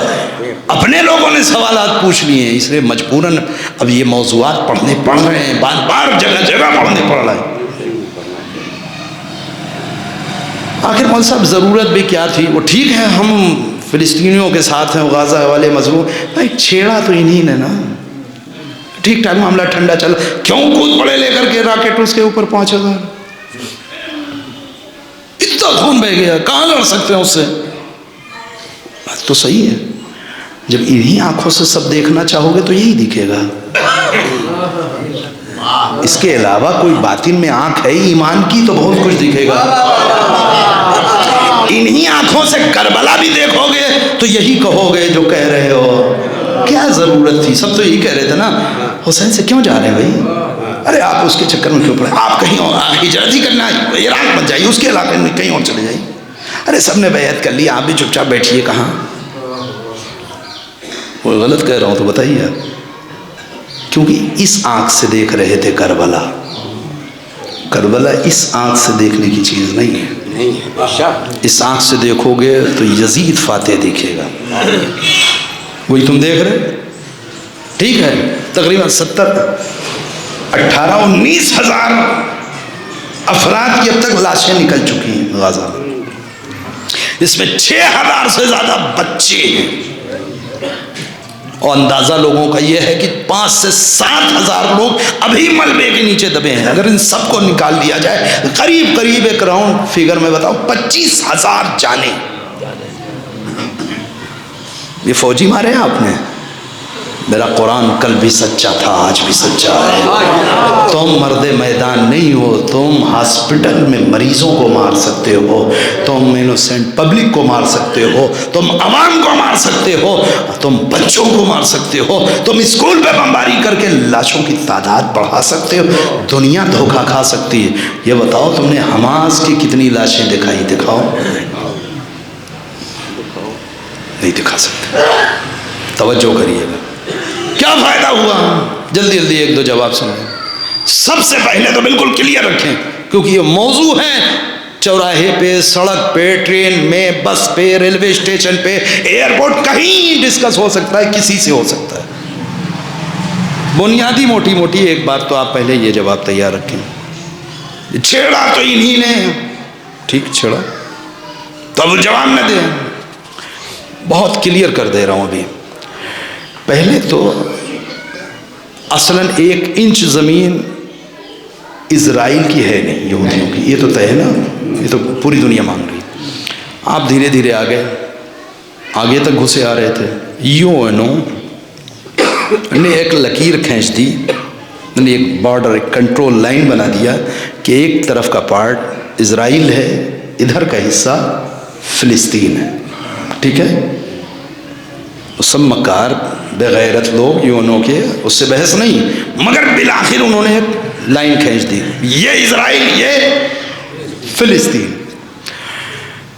اسرائیل اسی میں ہے, اسی لائن کے اندر ہے. آگے بڑھتے بڑھتے بڑھتے بڑھتے دھیرے دھیرے ایک ایک محلہ, ایک ایک علاقہ قبضہ بہت آگے تک چلا گیا.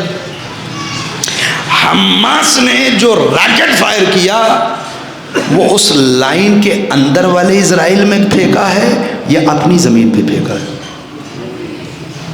بھائی اتنا سا پوائنٹ اگر ذہن میں تو فیصلہ ہو جائے نہ. اس لائن کے اندر نہیں پھینکا ہے جو یوں انہوں نے کھینچی تھی کہ اس لائن کے ادھر اسرائیل ہے. اگر ان کے راکٹ اس لائن کے ادھر آتے آپ کو حق تھا کہ آپ نے کیوں چھیڑا, آپ نے کیوں ہمارے اوپر بمباری.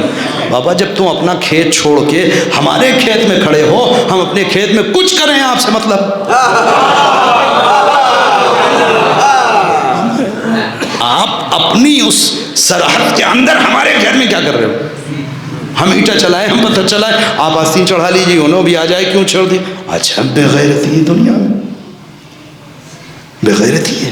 تو پہلی چیز تو یہ طے کر لیں کہ اس لائن کے اس پار نہیں مارا ہے, اس پار مارا ہے. اب آ جائیے, مجلس ختم کر دی کہ 25,000 بے گناہ لہو, کوئی ایگزیکٹ فگر نہیں ہے, یہ ایک اندازہ ہے. کیا فائدہ ہوا؟ اتنے لوگ چلے گئے, اگر جنگ بند بھی ہو گئی پھر سب اپنی اپنی جگہ پہ. یہ 25,000 جو مروا دیے اس کا کیا فائدہ؟ فائدہ کیوں؟ اس لیے کہ شہید و مظلوم کا لہو کبھی رائے گا جاتا ہے, کبھی رائے گا نہیں ہوتا, یہ لکھ لیں. اور ایک کام جو بہت ضروری ہوتا ہے, جو کوئی آدمی سو جاتا ہے نا تو یا بے ہوش ہوتا ہے تو طریقہ یہ ہے کہ اس کے اوپر پانی کی چھینٹیں مارتے ہیں اور تو ہوش میں آتا ہے. لیکن جب قومیں سوتی ہیں نا, جب پوری پوری قوم غفلت کی نیند سوتی ہے تو پانی کے چھینٹے سے نہیں اٹھتی, پھر وہ لہو کے چھینٹوں سے بیدار ہوتی. ملے یا نہ ملے فلسطین, زمین اپنی کچھ بڑھے یا کچھ اور چلی جائے غازہ کی, اس پہ بحث نہیں ہے. ان 25,000 لہو کی کہ ہر قطرے نے اثر دکھانا شروع کر دیا کہ کم سے کم آدھی دنیا زبان تک لائے نہ لائے ذہنی اعتبار سے بیدار ہو گئی.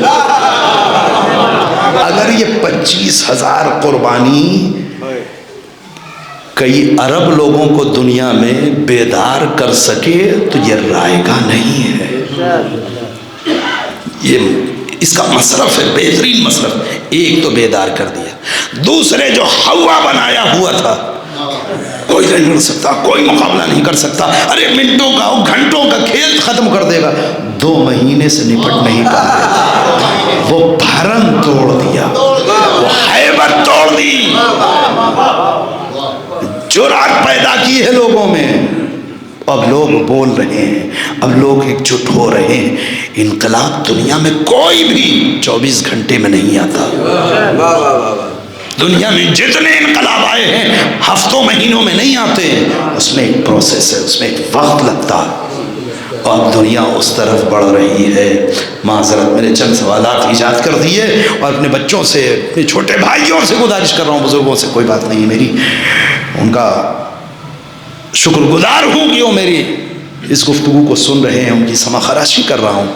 نوجوان دوست, جہاں کہیں آپ کو مسلمان ملے, جمعے کے دن اگر مل جائے, سلام دعا کریں, خیریت پوچھیں, کہاں سے آ رہے ہوئے, کہاں جا رہے ہیں, ضرور بتائے گا جمعے سے آ رہا ہوں یا جمعے جا رہا ہوں. تو پوچھ لینا بھیا کتنے دن سے جمعہ پڑھ رہے ہو, کچھ تو بتائے گا. تو کیا پڑھ کے آئے ہو, صرف سوال ذہنوں میں ٹرانسفر کریں.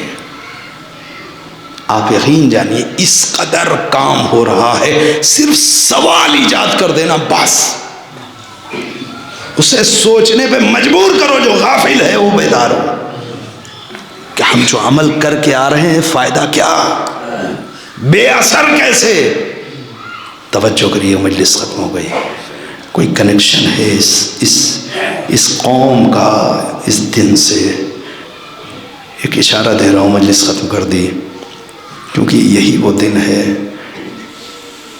کہ جس دن ہمارے امام کے ظہور کا دن جسے کہا جاتا ہے. امام کو بہرحال فلسطین جانا ہے، امام کے روٹ میں ہے. ظہور کے بعد جو جنگ ہونی ہے، جو علاقے ہیں اس میں فلسطین شامل ہے. خدا قطعاً مذاق نہیں کرتا. خدا اتنے برس سے اگر آپ کو جمعے کے لیے بلا کر کے ایک قوم کے مقابلے میں جری بنانا چاہ رہا ہے تو کوئی کنیکشن ہے اس کا. میں کھل نہیں رہا ہوں کیونکہ وقت ختم ہو گیا، اور آپ ہماری بزدلی اس غیبت کو طویل کرتی چلی جا رہی ہے، کیونکہ ہم تیار نہیں. ہم سب اس انتظار میں. یہ پرانا ایک جملہ کہ ساری دنیا میں جو گڑبڑی ہے وہ ٹھیک ہے، برداشت کر لو کسی طریقے سے، ایک دن امام آئیں گے سب ٹھیک کر دیں گے. امام ادھر انتظار میں ہیں کہ یہ لوگ کچھ ٹھیک ہوں تو آئیں نا. ہم اس چکر میں ہیں کہ ساری گڑبڑی رہے، وہ آئیں گے ٹھیک کریں گے، وہ انتظار میں ہیں یہ کچھ ٹھیک ہوں تو آئیں. مذاق نہیں کر رہا ہوں، کیونکہ ہم غافل ہیں نا، وہ امام غافل نہیں ہے. اب ایک مجلوم کی سارے ثواب میں مجلس ہے، میں مصائب کو اس منزل تک لا کر کے گفتگو ختم کر رہا ہوں. خدا مرحوم کے درجات کو بلند فرمائے. ان کی مجلس کے اثرات میں سے ایک اثر یہ قرار دے کہ لوگوں کو بیداری کی طرف لایا جا سکے. توجہ کریے، اور اس کا جو کچھ بھی ثواب ہو وہ سب ان کی روح کو بخش دے اور اس کے ذریعے سے ان کے درجات کو مزید بلند فرمائے. بہت توجہ کریے گا. جانتے وہ کون امام ہے؟ جو صبح و شام اپنے ظہور کا منتظر ہے. وہ امام منتظر بھی ہے، منتظر بھی ہے. یعنی اس کا انتظار لوگ کر رہے ہیں مگر وہ بھی انتظار کر رہا ہے اپنے ظہور کا. وہ صرف منتظر نہیں، منتظر ہے. کیوں اس قدر منتظر ہے؟ کیونکہ اس کے کاندھے پہ بہت ذمہ داری ہے. اسے ایسے مضبوط کاندھوں کی ضرورت ہے جو اس کی کچھ ذمہ داریوں کے بوجھ کو ہٹا سکے. کتنے مظلوموں کے خون کا قصاص اس کے کاندھے پہ ہے، اس کی گردن. یہ جو 25,000 لہو ان 2 مہینے میں بہایا گیا ہے، آپ نے دیکھا ویڈیو؟ چھوٹے چھوٹے بچے کیسے امام کو پکار رہے تھے. اس بیداری کی طرف اس قربانی ان لوگوں کو بڑھا دیا ہے جو نہ میڈیا آپ کو دیکھنے دے گا اور نہ ہم اپنی غفلت کی بنیاد پر دیکھ رہے ہیں. وہ قوم جو شیعہ بھی نہیں ہے مگر اس یقین کو پہنچ چکی ہے کہ اب ان مسلمانوں سے کچھ نہیں ہونا، کسی سے کوئی توقع نہیں کرنی. اب وہ امام کو بلاتے ہیں، یا مہدی پکارتے ہیں. وہ اپنا اجڑتا ہوا گھر دیکھتے ہیں، گرتے ہوئے بم دیکھتے ہیں، جھلسی ہوئی لاشوں کو دیکھ کر کے کسی سے فریاد نہیں کرتے، وہ یا مہدی پکارتے ہیں. تو یہ جو 25,000 کا لہو ہے، اس کا وزن کون اٹھائے؟ وہ جو غیب میں ہے. اب جملہ بڑھے گا، اب جملہ پھیلے گا. ابھی تک آپ پکارتے تھے نا جمعے کے دن اسے، این الطالب بدم المقتول بکربلا، اے کربلا والوں کے خون کا بدلہ لینے والے امام آپ کہاں ہیں؟ صرف کربلا نہیں، کربلا سے لے کے آج تک جتنے مظلوم مقتول ہیں دنیا میں، ان سب کے خون کا حساب لینے کے لیے وہ امام آئے گا. 1-2 آوازیں نہیں آ رہی ہیں. کربلا چل کر کے نماز صبح کے بعد روز جمعہ بین الحرمین بیٹھ کر کے آپ صرف سنیں جب امام حسین کی حرم سے دعائے ندبہ شروع ہوتی ہے. اچھا، بہت آپ فیل کریں گے. ایک جملہ کہہ رہا ہوں، آپ جانتے ہیں شب جمعہ امام زمانہ کہاں ہوتے ہیں؟ حتمن کربلا، کیونکہ کربلا میں شب جمعہ زیارت امام حسین کی اتنی تاکید ہے روایتوں میں، اتنا ثواب ہے، مستحب ہے، اور امام ہمارے مستحب عمل چھوڑ نہیں سکتے۔ یہ طے ہے شب جمعہ امام کہاں ہوتے ہوں گے؟ کربلا۔ کب تک؟ کم سے کم نماز صبح، ہے نا؟ اور نماز صبح کے بعد اسی کربلا میں دعائے ندبہ شروع ہوتی ہے روز جمعہ۔ دعا میں آپ محسوس کریں گے کہ شاید کربلا کے ذرے ذرے سے آواز آ رہی، این طالب بدم المقتول بکربلا، اے ہمارے خون کا بدلہ لینے والے کہاں ہیں آپ؟ کبھی جائیں کربلا اور صبح کے وقت اس دعا کو محسوس کریں آپ کو لگے گا ایک پڑھنے والے کی آواز نہیں ہے، بلکہ کوئی 6 ماہ کی میت پکار رہی ہے، این طالب بدم المقتول بکربلا۔ کوئی 18 برس کا لاشا پکار رہا ہے، این طالب بدم المقتول بکربلا۔ کوئی 32 برس کا جوان بولا رہا ہے، این طالب بدم المقتول بکربلا۔ کوئی 80 برس کا بزرگ پکار رہا ہے، این طالب بدم المقتول بکربلا۔ کوئی 57 برس کی لاش پکار رہی ہے، بہت زمانہ ہو گیا، 1400 برس ہو گئے، ہمارے خون کا بدلہ لینے والا کہاں ہے؟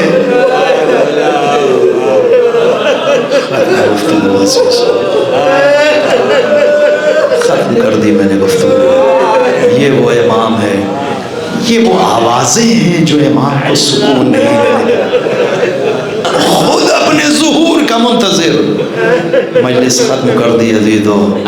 روایت یہ کہتی ہے کہ امام سفر کرتے ہیں، امام کسی ایک جگہ خدا نخواستہ قید نہیں ہے، صرف نظروں سے اوجھل ہیں، امام غائب نہیں ہے، بس ظاہر نہیں ہے۔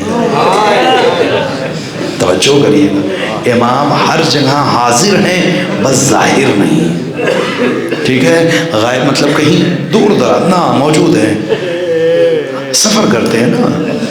ایک چیز روایت کہتی ہے کہ ہمیشہ امام کے ساتھ سفر کرتی ہے، کچھ امام کا لشکر ہے، کچھ امام کے مخصوص لوگ ہیں جو امام کے ساتھ ساتھ چلتے ہیں، کچھ خدمت گزار ہیں، ٹھیک ہے، خیمہ لگتا ہے، قیام فرماتے ہیں جتنے دن جس علاقے میں چاہتے ہیں، پھر آگے بڑھتے ہیں جیسی ضرورت ہوتی ہے، ذمہ داری۔ ایک چیز امام کے ساتھ ساتھ چلتی ہے، جب امام کا خیمہ لگ جاتا ہے، بستر بچ جاتا ہے، تخیہ لگ جاتا ہے، تو امام کی نگاہوں کے سامنے ایک کرتا لا کے ٹانگا جاتا ہے اور مجلس ختم کر دی۔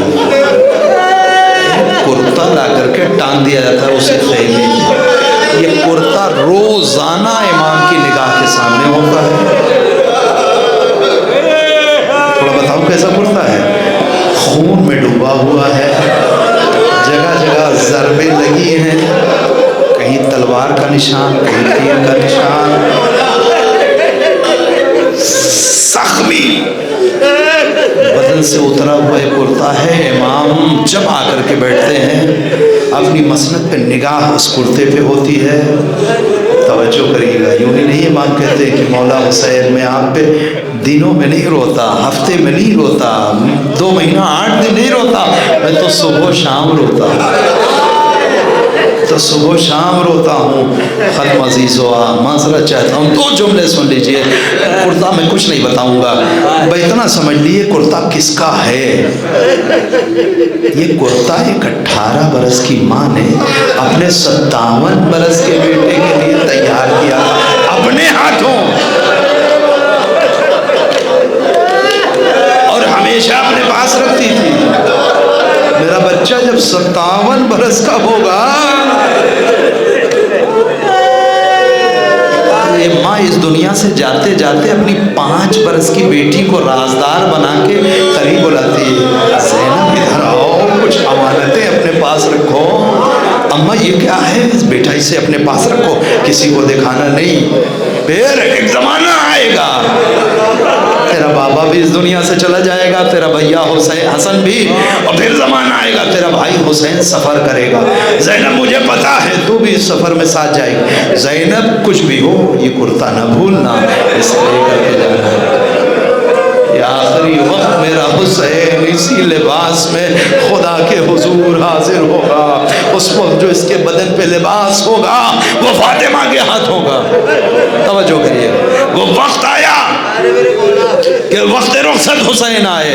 زینب نے بہت سی ذمہ داریاں ادا کی, انہی میں اماں کا یہ تحفہ بھی بھیا ماں نے دیا تھا. اچھا ماں نے, زینب کب سے ہے, کا انتقال کے وقت سے ماں نے مجھے امین بنایا تھا. شہادت کے وقت سے امام نے آنکھوں سے لگایا, اس لباس کو لباس کے نیچے پہنا, مقتل میں آئے, جنگ ہوئی, شہید ہوئے, مجلس ختم کر دی گئی تو شہید ہوئے. جب مال و اسباب لوٹا گیا, جنازوں کے اوپر سے لباس اتار لیے گئے, حسین کا یہ کرتا بھی لوٹ لیا گیا. کیوں لوٹتے تھے یہ بوسیدہ سامان؟ تاکہ یزید کو دکھائیں کہ میں نے یہ کارنامہ کیا ہے اور اس سے کچھ انعام لیں. وہ چیز جمع ہوتی تھی خزانے میں. ہاں عزیزو, اتنے دن تک یزید کے ہاں خزانے میں رہا. زینب جب رہا ہوئی, پہلی فرمائش میرے لال میں تب تک نہ جاؤں گی, پہلے مجلس ہوگی. مجلس ہو رہی ہے, یزید سے کہو ہمارا سارا لوٹا ہوا سامان لوٹائے. سامان لوٹایا جانے لگا. یہ کرتا پھر زینب کے ہاتھوں میں آ گیا. مجلس یہ کرتا پھر زینب کے ہاتھوں میں آ گیا. زینب نے اسے پھر سینے سے لگایا. 7 روز تک شام میں مجلس ہوئی, زینب نے یہ کرتا نہیں نکالا. مسائل پڑے, یہ کرتا نہیں نکالا. چلنے لگی, کسی سے کرتے کے متعلق کوئی گفتگو نہیں. کربلا آیا مجمع, 3 روز تک کربلا میں مجلس ہوتی رہی, خوب مجلس ہوئی. زینب نے کرتا نہیں نکالا. مدینے آ گئے, مدینے کے باہر قیام ہوا, لوگ ملنے آتے رہے, مسائل سناتی رہی, کیا کیا ہوا بتاتی رہی. یہ کرتا نہیں نکالا کہ ایک مرتبہ شام ہوتے ہوتے کہتی میرے لال سجاد ذرا نانا کی قبر سے مجمع ہٹاؤ, میں اپنے نانا سے ملنا چاہتی ہوں. قبر پیغمبر خالی کی گئی. اے عزیزو, زینب قبر رسول پہ آئی, اب زبان سے کچھ نہیں کہتی, کرتا نکالا, پیغمبر کی قبر پہ ڈال دیا. اے نانا, ارے میں نہ بتاؤں گی کیا ہوا, یہ کرتا خود گواہ ہے تیرے حسین کے ساتھ.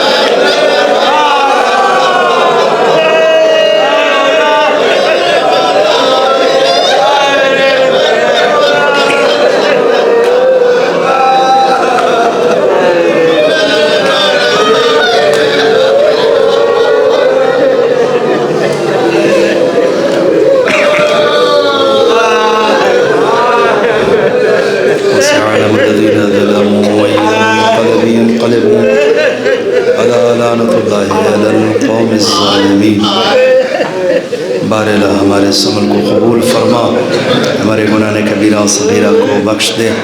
ہمیں اس وقت تک دنیا سے نہ اٹھا جب تک کہ تیرے والے محمد کی ذات ہم سے راضی و خوشنود نہ ہو جائے. پروردگار, جو افراد مریض ہیں اس کو شفائے کامل و عاجل عنایت فرما. مقروض ہیں ان کے قرض کی ادائیگی کے اسباب فراہم فرما. جن مرحوم کے اصال ثواب میں مجلس منعقد ہے ان کے گناہوں کو بخش دے, انہیں جوار معصوم میں جگہ کر رحمت فرما. پروردگار, جو نوجوان بے روزگار ہیں ان کو حلال اور پاکیزہ روزگار مہیا فرما ان کے لیے. پروردگار, ہم سب کے آقا و مولا زمانے کے امام کے ظہور میں تعجیل فرما, ہم سب کو ان کے اعوان و انصار میں شریک فرما. ایک بار اور گزارش ہے حضرات سے, سورہ حمد اور 3 بار سورہ اخلاص کی تلاوت فرمائیں. اس کا ثواب ابن علی کربلائی مرحوم, ابن عاشق حسین کربلائی مرحوم کی روح کو ایصال کرنا.